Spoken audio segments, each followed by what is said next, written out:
Ever needed to send money to someone but didn't have their phone number readily available?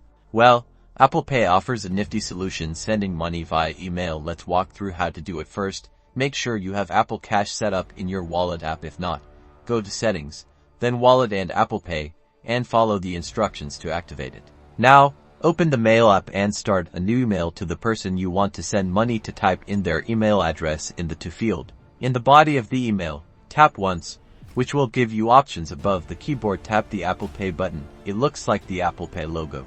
Next, enter the amount you wish to send. Then, tap Send at the top right corner of the screen.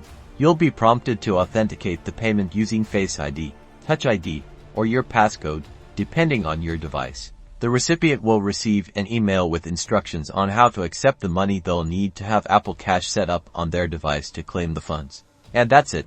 You've successfully sent money via email with Apple Pay, offering a convenient alternative when a phone number isn't readily available.